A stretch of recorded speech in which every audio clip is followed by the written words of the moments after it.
Welcome, my Phoenix family, to One-Footed Phoenix!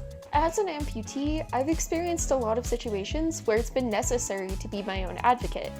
And what I mean by that is that it's been necessary to either tell people, like, this is specifically what I need as an amputee, or that it's been necessary to educate others on what it's really like being an amputee.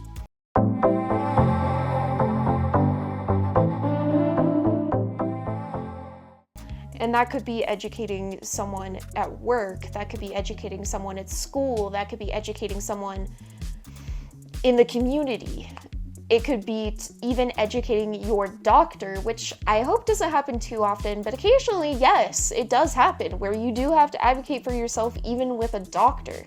I really wanted to highlight this topic though, because the month of April is Limb Loss Awareness Month. I would say that overall, probably the most frustrating instance of having to advocate for myself has come with trying to advocate for myself with a pain management doctor. And I think the nature of this is so frustrating because phantom limb pain is not something that can really, truly be physically seen. It is more of a neurological type of issue where you have this very, very real and very painful experience, but it is difficult to communicate how severe that actually can be and at times how debilitating that can be. Over the many years that I've dealt with some form of chronic pain, I have learned that it takes a certain kind of firmness with your medical professionals about the level of pain that you're in. Now, a caution to that is that if you just say that you're at a level 10 pain all the time, it might become difficult for the doctor to believe you. And the way that you can get around that is with research and with really understanding things within the McGill pain scale. The McGill pain scale was developed by someone who was actually researching CRPS. CRPS is complex regional pain syndrome, which, yes, is the reason that I eventually lost my leg. However, even if you don't have CRPS, this pain scale is really helpful because it compares phantom pain to other painful experiences that a doctor may be able to say, oh, okay, I've seen someone in that situation and I've seen how they've reacted in that situation. So if you're able to compare your pain to something else, it gives them a frame of reference for how severe your pain is. For example, when I first was injured, I was comparing my level of pain to nothing that I had ever felt in my life. And at that point, I had broken a bone before, and I know how incredibly painful it is when you break a bone. This pain was way worse than breaking a bone. I also think that it is important to be as honest as possible as you can be with your medical professional. After all, these medical people, a lot of times, they really are trying to help you, and holding back information from them, it just doesn't serve you well in the end. So if you can be honest about hey, I have a hard time sleeping because of my pain, or I can't sleep at all because of this pain, it keeps me up all night. Those are important details that your doctor is going to need to know to be able to accurately prescribe you medication that's going to be strong enough to help you with your chronic pain. A word of caution that there is some forms of chronic pain that, yes, it's going to be difficult to touch those with opioids, especially if you've become accustomed to opioid medications. Over time, you usually do need a higher dose of opioid medication, and that is simply because the body becomes accustomed to it. It does not mean that you are addicted to the opioid medication. There is a difference between opioid dependency and opioid addiction. And I do think that with your doctor, it's very important to talk about the difference between addiction and dependency. Dependency may mean hey, okay, I know that I need these medications to be able to get through the day. That's fine, as long as those medications are being used appropriately, there's absolutely nothing wrong with that. Recently in a support group, I had someone tell me about the fact that their doctor wants them to have a support system, which is fine and dandy. But there is a problem where sometimes amputees can't really rely on their family and friends to have a good support system. So, like, what do you do in that situation where you feel like you can't really reach out to anyone and you may feel like no one really understands what you're going through? Well, currently I am working on some projects to try to help people that are in similar situations to this. But until then, the few solutions that I can provide is that you try to find people online to connect with that can really understand your story. The reason I say to connect with someone online if you don't have anyone around you to connect with is because human connection is very, very powerful.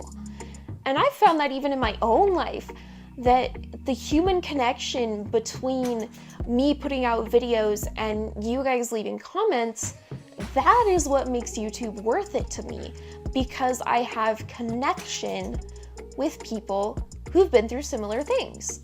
Another situation with advocacy that's come up for me personally a lot is advocating with people about using my wheelchair. You'd be surprised like how many issues people have with me using a wheelchair, which to me makes absolutely no sense, because it's ambulatory wheelchair users also exist, which an ambulatory wheelchair user is someone that can walk but that uses a wheelchair sometimes to help them supplement their energy levels and maybe conserve energy so that they can do more things in the day. There's nothing wrong with that. However, in my case, where I'm an amputee, people just think why aren't you using a prosthetic? And sometimes that can be kind of insulting. Even though it can be annoying and kind of insulting when people are like, oh, why aren't you using your prosthetic? I am trying to be more understanding of the fact that a lot of people just genuinely don't know or understand that amputees can have a lot of pain when they use their prosthetic devices. However, for me and for my situation specifically, I have even possibly a rarer situation where I had CRPS prior to amputating my leg, and I have complications from the CRPS even now that the leg is gone. So it's really not any fault of my prosthetic guy that makes my leg, it's really not any fault of my doctors. It's just a fact of life right now for me that I have trouble being able to wear my prosthetic. And I know that my medical team, they've done an amazing job of getting me in a leg. And they've done an amazing job of trying to work around all the problems that my leg has thrown at them. And believe me, my leg has thrown so many problems at my medical team. But they've handled it like a champ.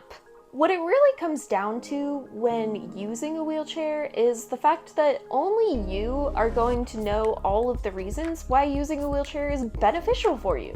And yeah, there are some amputees that don't need to use a wheelchair, and to that I'm great for you. I applaud that, if you can get by and not need a wheelchair, that's amazing. That's what all of us amputees want, ultimately.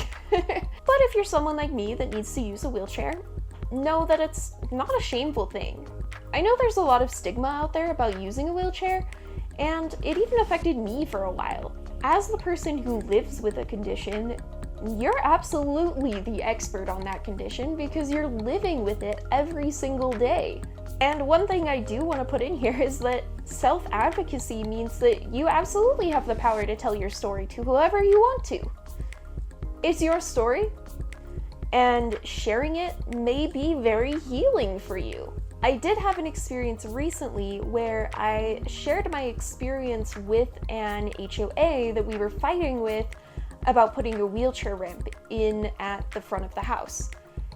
And if you want to hear more about that experience, I will link that video down in the description down below. But essentially, this HOA was trying to find every possible way around the ADA laws and around the Fair Housing Act that in America are protections for people like me that need to use a wheelchair. So in short, it's really not a bad idea to learn the laws of your local area, of your local neighborhood, to learn the rules about where you live and how that's going to impact you, and how accessible you can have your home, how accessible you can have your school, how accessible you can even have your place of work. There's so many laws and protections out there for disabled people. And it's not a shameful thing for you to be educated about what those laws are, because those laws directly impact your quality of life. So, I mean, like, it makes sense to want to know the rules that you can say to someone, actually, that's against the law, because it will help you to have a better quality of life. All right, so I hope this video was helpful for you guys, and I hope you were able to take something away from it that'll help you in your life. If you learned something amazing, and if you would like to share that with us, I would love it if you'd start a conversation down in the comments down below. I love interacting with you guys in the Phoenix family, and I hope that you find joy in interacting with us as well. If you would like to see another One-Footed Phoenix video, click over here, and I'll see you all in the next video. Thank you. Bye!